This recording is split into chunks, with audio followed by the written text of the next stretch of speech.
Thank you very much, my Lord, distinguished guests, ladies and gentlemen, good morning. I'm delighted to welcome you to Edinburgh for today's Ethical Finance 2019 conference in this wonderful venue provided by our hosts, RBS. We have a truly world-class lineup of international speakers who have convened from over 12 countries, including America, Malaysia, Nigeria, Guatemala, New Zealand. And fascinatingly, collectively in this room alone, all of you directly own, manage, or advise or influence on over $10 trillion of capital. We are now in our 5th year for our international conference, which has fast become the premier event in this space in the country. We are growing rapidly, and we're excited by our future plans. Particularly next year, 2020, is set to be even bigger, with Scotland hosting COP26, for which we look forward to welcoming you all back. At GEFI, at the Global Ethical Finance Initiative, we build our work on 2 pillars. One is advocacy, to convene and connect stakeholders, which is why we're here today. And the other one is building ecosystems, practical projects. As my team like to say, we talk the talk, but also walk the walk. And that's because we're not your typical conference organizer. We are practitioners ourselves, and we're an organization that is led by practitioners that enables us to curate a laser-focused and pertinent agenda that is designed to facilitate frank and open conversation. Our ultimate aim is to encourage finance for positive change that builds a fairer financial system for people and planet.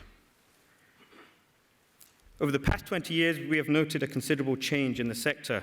I personally recollect in the 90s, the word ethical finance working in the city was effectively for tree huggers, haircut on performance, ESG guys, this is a marketing play, and so on. Things have moved on considerably. Be it the 83 trillion that signed up to the UN PRI, or the 30 trillion that's managed under responsible strategies, be it regulations around TCFD or green loan principles, or central banks changing their capital requirements in Asia for green products, or the rise of impact investing, blended finance, outcome buying, right through to the demand of conscious consumerism for millennials and others.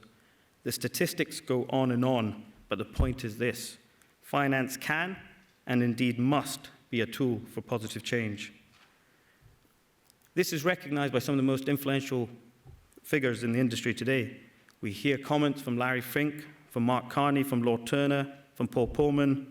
They've all stated their concerns, and this is now a top priority issue. Of course, naturally, there remains challenges, be that taxonomy, standardization, and so on. But I feel at essence, these challenges arise from the ultimate issue of reconciling a financial return as we traditionally know it and practice it, risk-adjusted returns, etc., with a social metric. Profit and purpose, or profit through purpose, there is clearly some ontological soul-searching. Which leads to a very interesting question of rethinking capitalism, as many of you would have noted on the FT recently.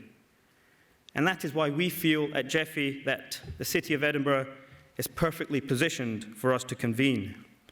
Because 200 years ago, right here in this country, this very conundrum was debated and framed by Adam Smith, reconciling between the view of his colleague Hume, which was predominant self-interest, and that of his other mentor, Hutcheson, who believed on innate goodness being the predominant driver.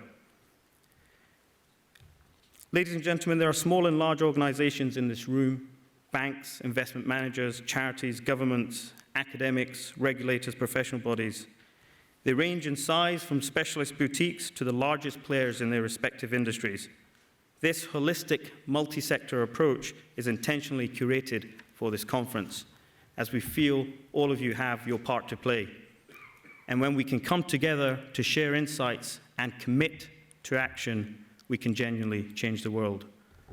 Finally, I would like to thank once again our hosts, RBS, Tom Kenrick, Simon, Lena, and the team, Simon from Chartered Banker, Scottish Government, UNDP, Baillie Gifford, and all our sponsors and expert presenters. I wish you all fruitful deliberations. Thank you.